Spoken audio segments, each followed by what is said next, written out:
Thank you everybody for joining us on today's one-on-one expert with Mr. Amilcar Sanatan. We are recording this video to commemorate the International Day for the Elimination of Racial Discrimination 2022. And today we are going to be looking at the racial issues faced by African migrants, specifically students. And before we go into the issues, I would like to introduce our special guest, who is in the person of Mr. Amilcar Sanatan, as I mentioned earlier. I'm going to read something brief about him so that you get to know who he is before we go into a conversation. So Mr. Amilcar Sanatan is an artist, he's an academic and an activist also from Trinidad and Tobago. He co-created spaces for youth and student leadership in the Caribbean and the Americas, particularly in the areas of education and social justice, literary and performance arts, and political empowerment. He is an advocate for democratic, rights-based, and community-driven approaches to national, regional, and global development. He is very committed to transforming ideas into action and has coordinated socio-economic projects in high-need and socially excluded communities. He has also served in various institutional and movement-based leadership positions. He is currently studying his PhD in cultural studies in Trinidad and Tobago. You are very much welcome to join us, sir. Thank you very much, Hilda. It's a pleasure to be here. Okay, it's a pleasure to meet you too. So Amilcar, I want us to get a different perspective from what social discrimination is. So from your perspective, what drives people to discriminate? Is it an inborn or is it something that is learned? Yes, thank you very much, Hilda, for the opportunity to be here.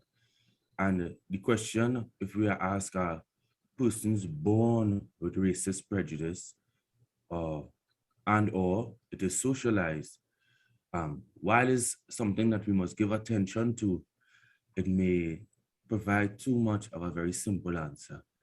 And I would argue, and many persons would argue, that we are socialized into a racist environment.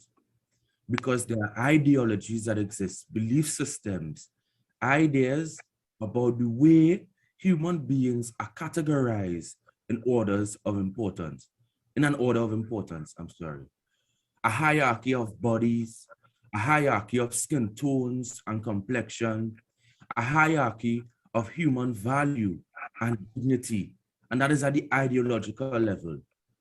But the ideologies do not just exist between you and I, between peers, among social groups. In fact, they are reinforced by social institutions in our society.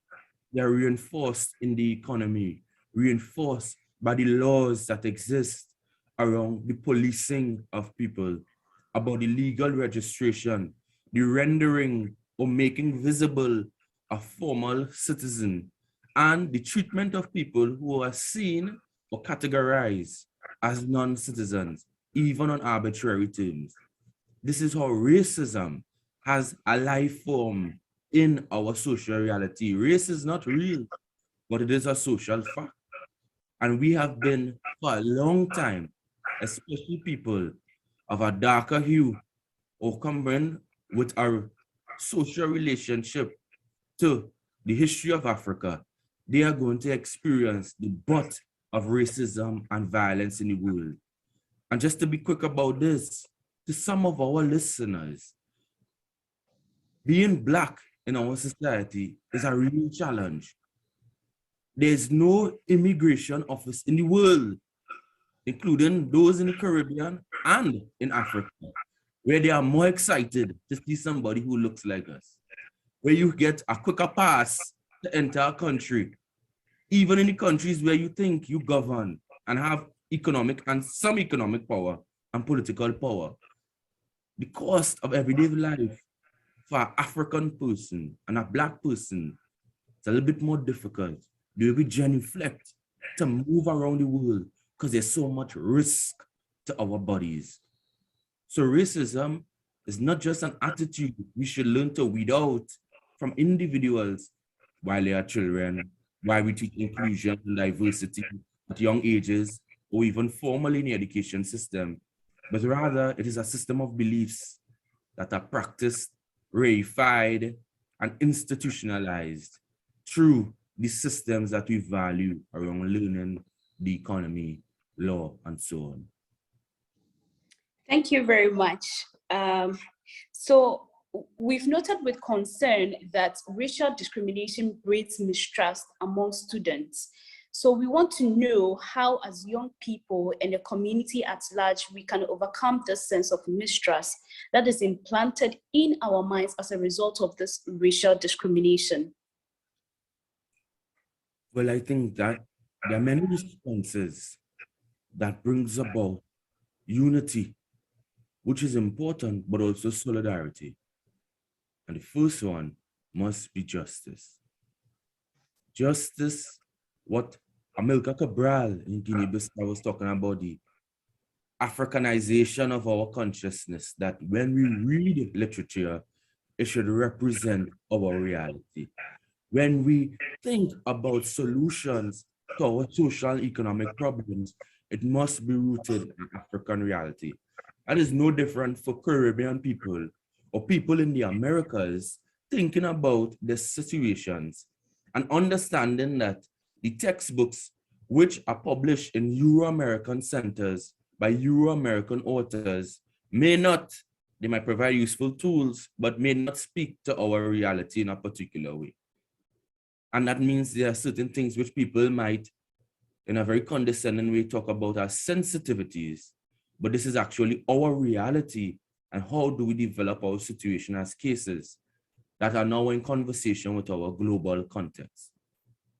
So we need to be invested on using our imagination, knowledge, approaches to development to solve our problems while we build the confidence of our people to lead those solutions to it.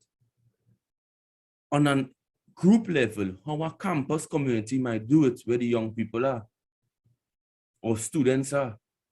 They must really invest in intercultural communication and exchange. Because we are African people and descendants of Africans, we are not more human than others. But I have to teach, promote African and the descendants of Africans' history and culture for you to respect me as a human being. That is one of the important foundations for us to develop as humanity, where we understand, because if you don't respect my history, if you don't respect my struggle, if you don't understand how oppression has a cost on everyday life, then you don't respect me. And in fact, people like to embrace the idea of inclusion and diversity, but only on the terms when it doesn't contend with difficult histories. And universities with movements such as Rhodes Must Fall and the broader youth and student movement for decolonizing institutions have made some universities feel uncomfortable because they have to contend with a racist history and legacy, which help produce the status of the institution, but in a complex matrix of subordination and oppression. But where we must think very seriously about the idea of African students and African descended students, in some colonies, less than 100 people were educated at the university level by the time of independence. In some countries, less than 20 persons were educated at the time of independence. Colonial government had no intention of building an educated cadre to promote homegrown development in their colonies. We always serve the interests of imperial lands. And in an environment today where our universities may not be serving the interests of a colonial master explicitly, the ideas of global competitiveness and being international oftentimes comes at the cost of homegrown development, of indigenous leadership, and of supporting ideas and thought and investing in our institutions to lead research and development projects. So it's a type of complex matrix about the actors and about responsibility, understanding people and who they are, respecting who they are by trying to understand their histories and their culture, and then a broader political economy. When we think about education, that we must see education not just as a vehicle for individual social mobility, but has the transformative potential to expand and empower our consciousness and therefore our people to be leaders of our destiny. Or as Jacques Roumain would have said in Haiti, Gouverneur de la Race, to be masters of the do. Okay, great. Thank you very much. So I would want to take you back a little bit about discrimination on our earlier question on your perspective of why people discriminate. So you made mention that Africans going to consulates for going through their immigration services and all of that. Are Africans the only people who are discriminated against? Or if they are, is there any special reason as to why Africans are the majority group who are discriminated against? Yeah. African people are never the only people who have been discriminated against. And that is why solidarity is important, because all suffering is real. People are discriminated for many reasons, intra-regionally. Also, we have majority groups in Trinidad and Tobago. The two majority groups are Indo-Trinbagonians and we have Afro-Trinbagonians, or people may refer to as East Indian or South Asian in other contexts. And they experience racism as well. And in fact, in some societies, they put an order about which one is more important at the time and create a kind of oppression Olympics about who more oppressed, who less oppressed, and who middle oppressed. And we may even be invested in that type of politics. So African people are not the only people that experience racism. Asian people experience it. People from Latin America experience it. African Americans experience forms of racism. So we need solidarity to ensure all people are there. And it's not just for racial discrimination, about the gender discrimination, which sometimes intersects with many different ethnic groups. That is the important work we must lead. But what we must never forget is that there's an ideology that is anti-Black throughout the world, that orders groups. And the proximity to Blackness makes us more vulnerable in our societies. And racism has many cousins.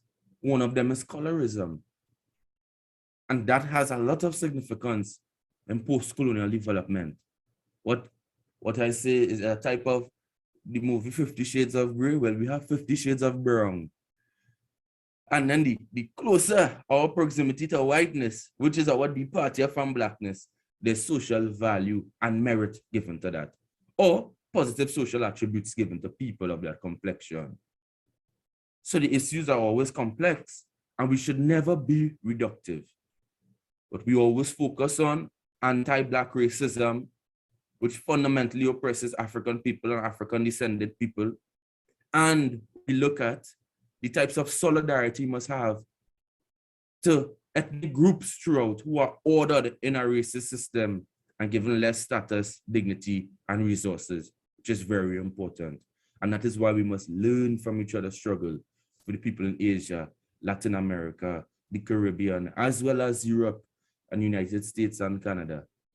We have to learn from the people around the world to have solidarity. And if I may add, Hilda, that was very important for the non-aligned movement in the 20th century, where countries in Asia, Africa, Latin America, and the Caribbean were saying that the divisions of East and West, meaning the idea of capitalism or a certain type of communist leadership, is not necessarily where our geopolitical relations lie, but as in countries that were formerly colonized, countries that has a certain type of relationship to the global superpowers, we have a non-aligned movement, but it was also a cross-racial solidarity.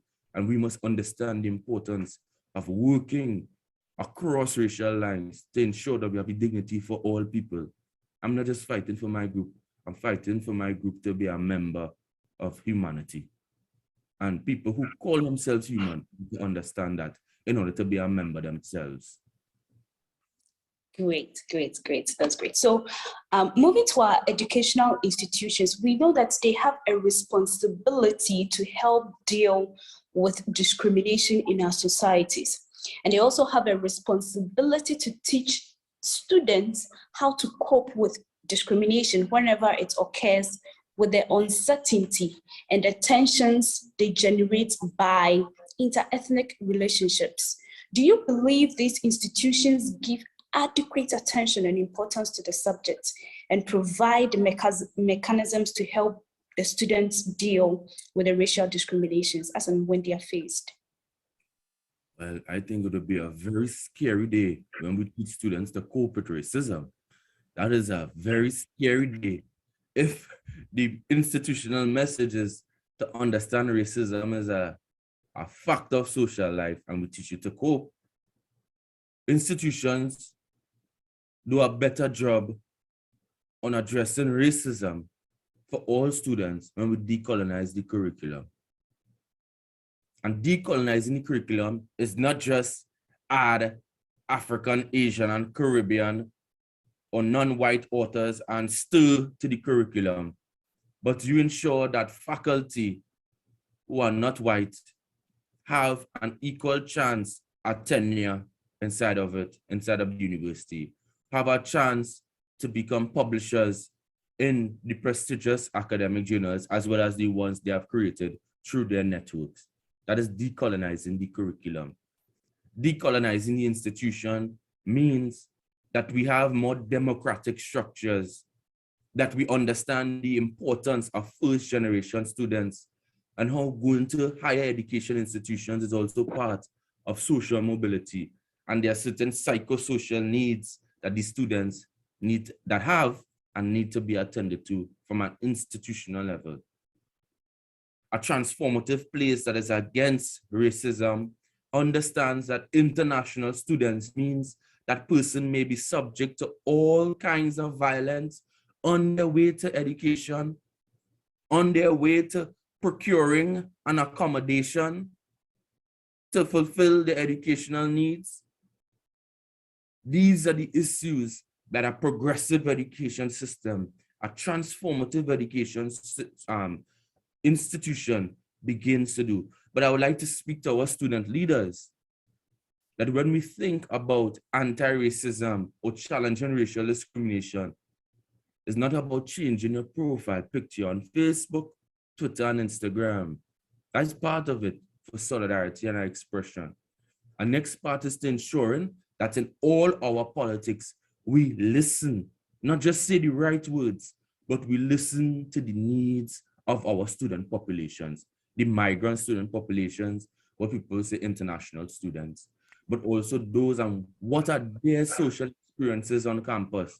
And even in the student movement, how we ensure people of African descent play a very important role, not tokenistically, in the global student leadership. And that has a little bit more work to do. So we have a lot of homework as a student movement to ensure that our voices are represented, and not to be smart about it. We have the optics, and to ensure one of our esteemed colleagues from AASU are the speakers, but to ensure that we really have a special place for the advocacy and the movement of racial justice in all our work, and make it permeate through all our frameworks, our gendered frameworks, our climate justice frameworks, our student governance approach, our ideas of professional development, and our ideas of educational needs and development. That is the way racial justice must take up a special place. It's not a separate topic, a day for us to commemorate. These are real lives of people we are talking about, where you have to mainstream that work. Okay, thank you very much. So I'd like to ask, what are some of the effects racial discrimination have on students? And in your opinion, how well do you believe students cope with racial discrimination? Well, first of all, racial discrimination impacts self-efficacy, the ability of a student to feel comfortable in a learning environment and perform at their fullest potential.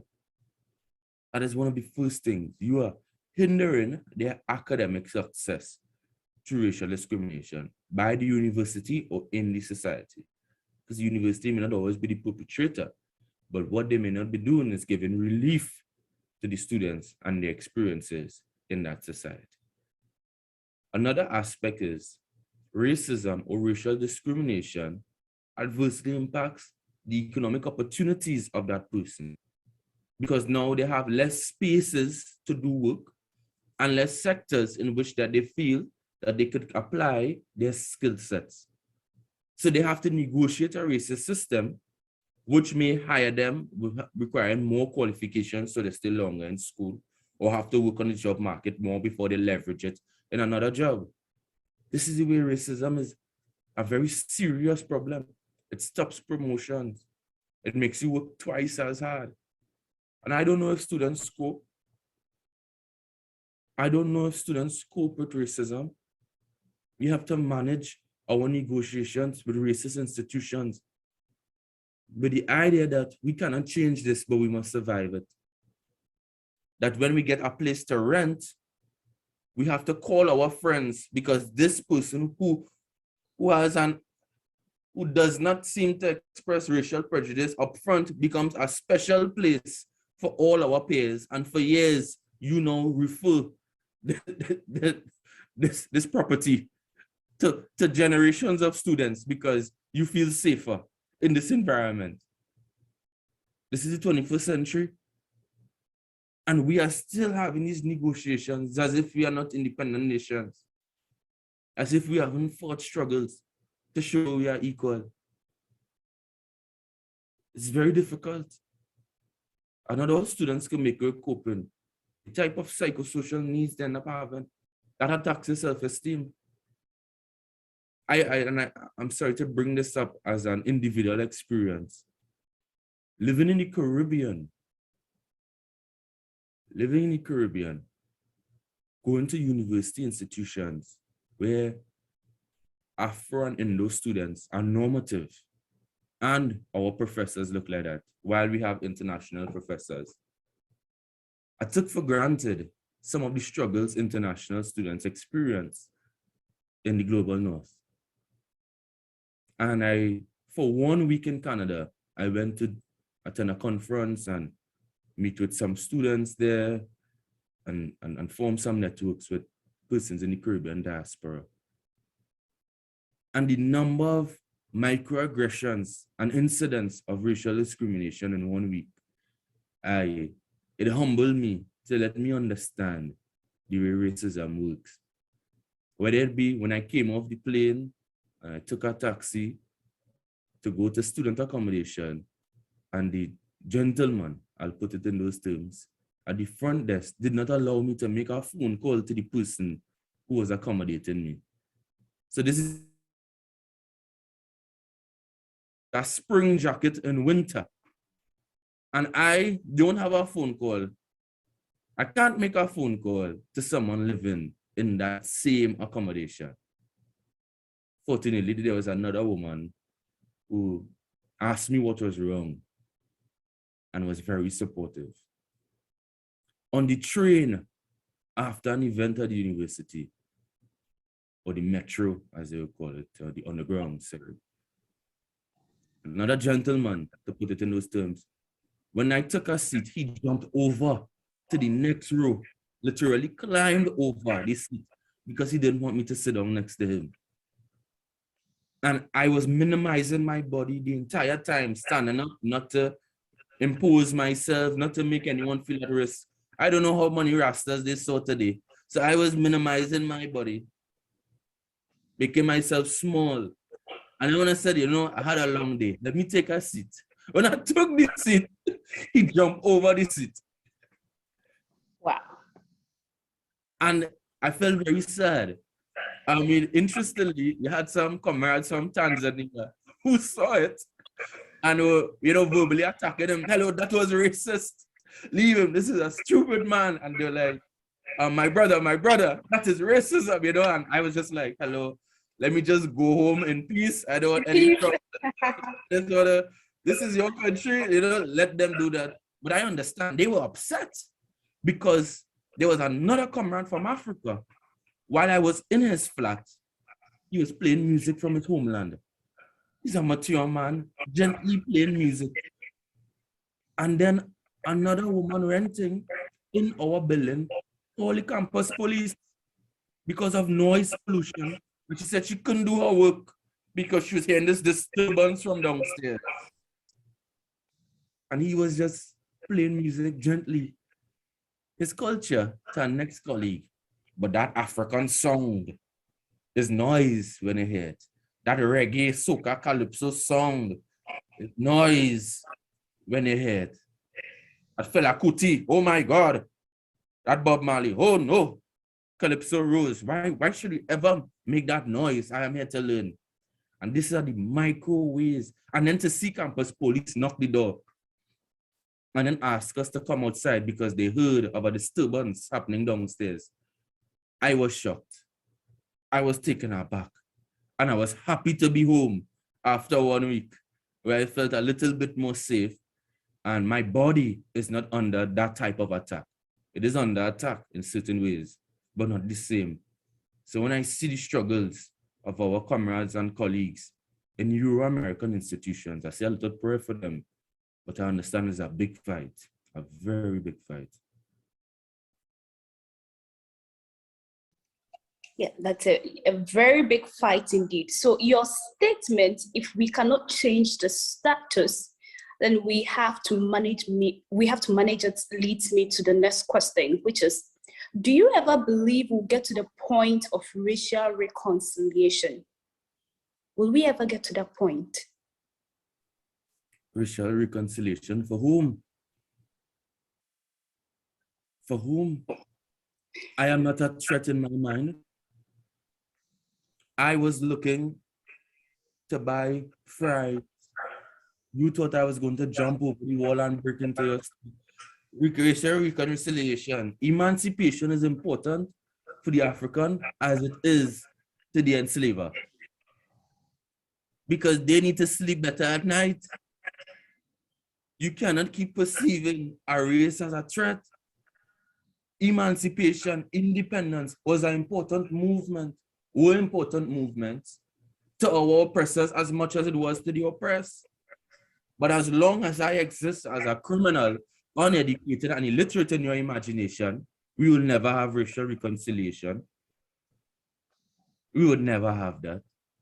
As long as it serves an economic and political strategy to ensure ethnic groups have conflict internally, of racial reconciliation, but I could be sure of this, that is not my problem. That is not my problem. I would love to fly to a country and enter immigration to meet my aunt in England. I am not trying to live here. I'm not trying to take up a job in your country.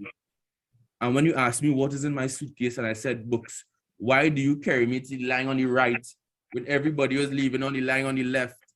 I want to look around on the lying on the right. It's Muslims, Africans, Jamaicans, and me. And when I told you I have books, you open every book to remind yourself that it's just books I have. I'm not trying to simplify border security. I'm trying to say racial reconciliation for whom?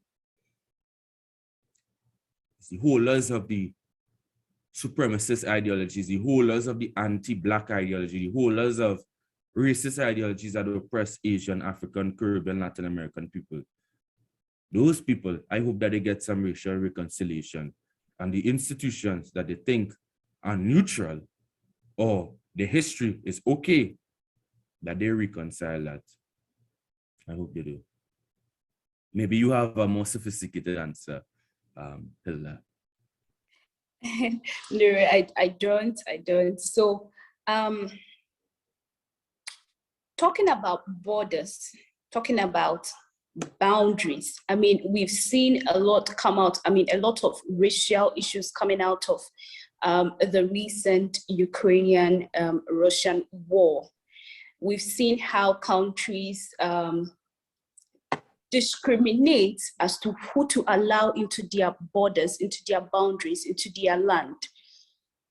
What do you think, or what do you think could be the uniting factor for all people across borders? How can we unite everybody into one space across borders? I mean, you don't have to allow me into your border because I am this or because I am that. How do we unite everybody across all borders? Well, specifically, and I have to say it, I categorically speak out against the aggression of any country into sovereign borders of others.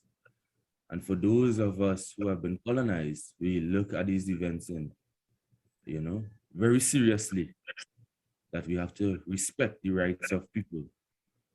So I'm against the invasion of Ukraine by Russia and those military attacks on the people.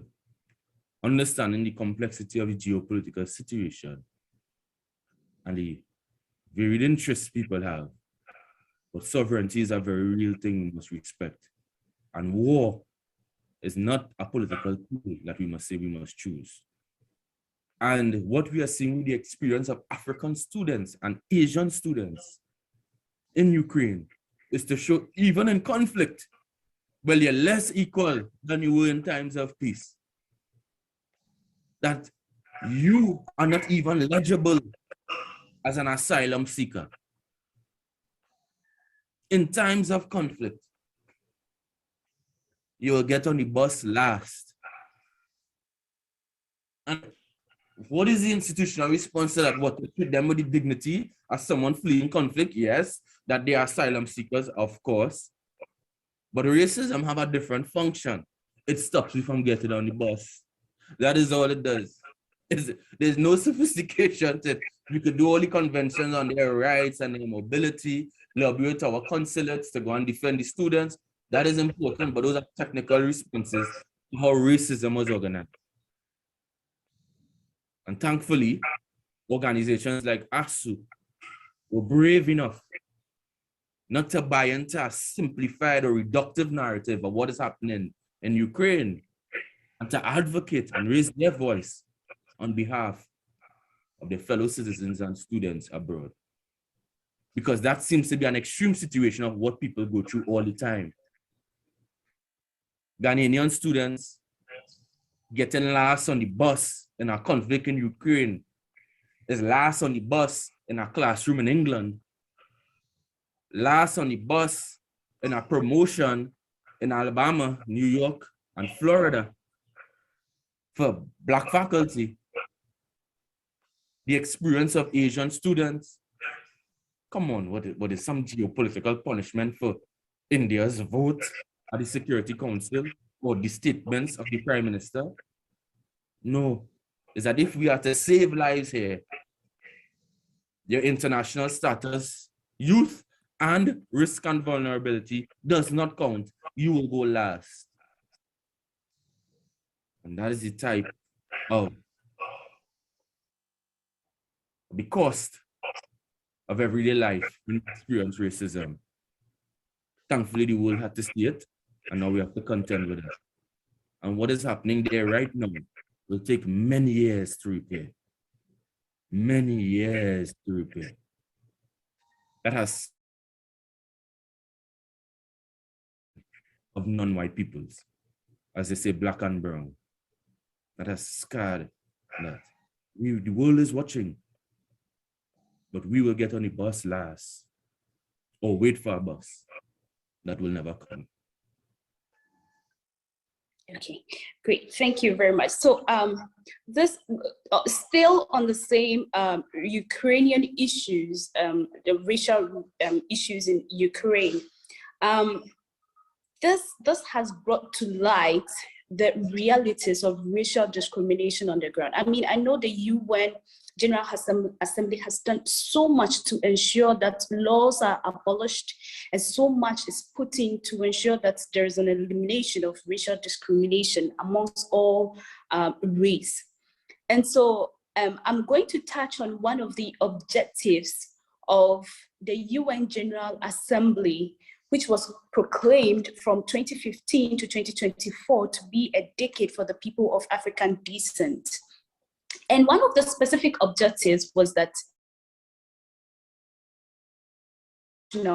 regional, international action and cooperation in relation to the full enjoyment of economic, social, cultural, civil and political rights by African descent, and their full and equal participation in all aspects of society.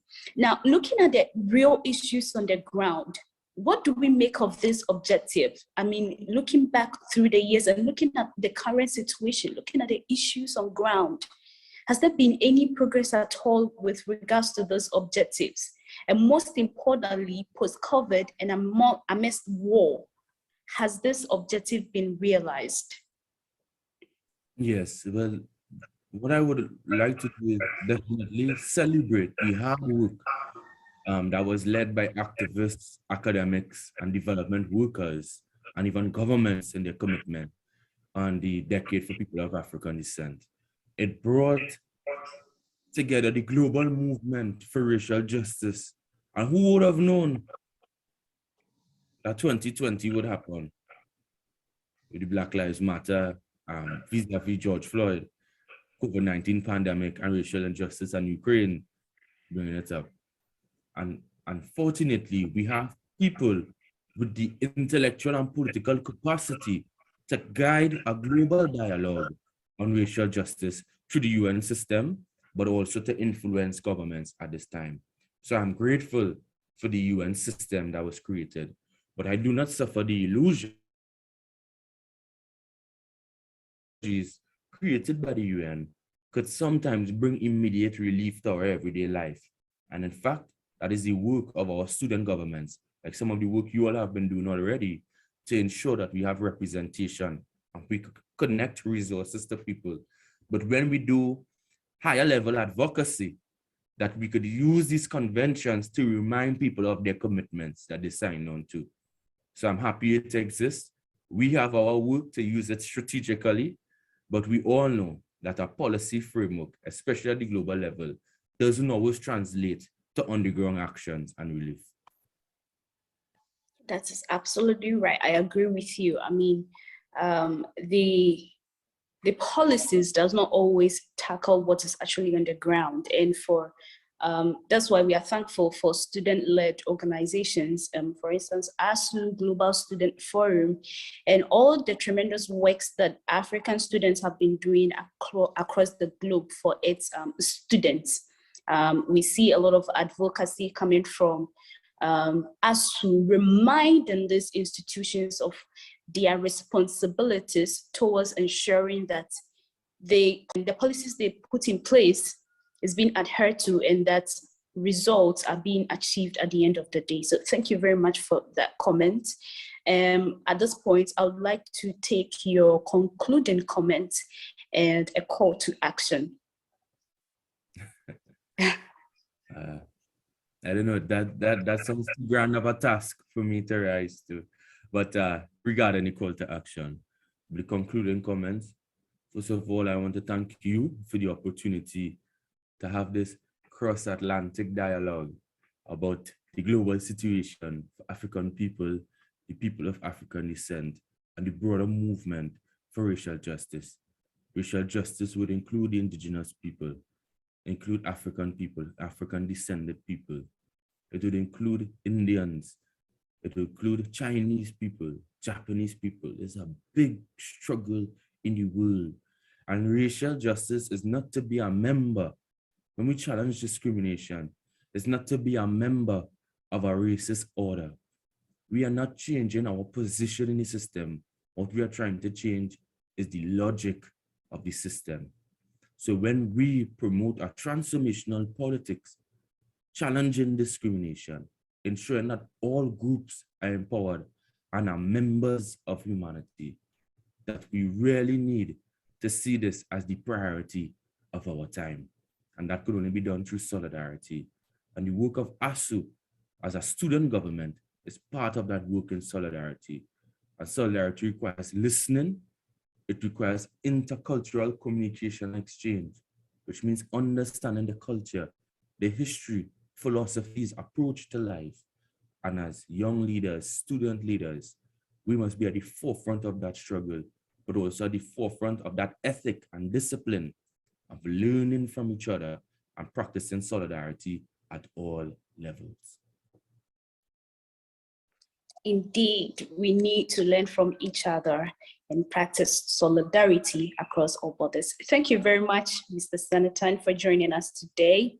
I believe it's been a very insightful conversation, and I'm hoping that our constituents will learn something out of this conversation, because trying to be one people, we are trying to portray as if we love each other. There's still so much gap that needs to be filled. And so thank you very much for this conversation, and hopefully we'll continue some other time. Thank you so much for your time.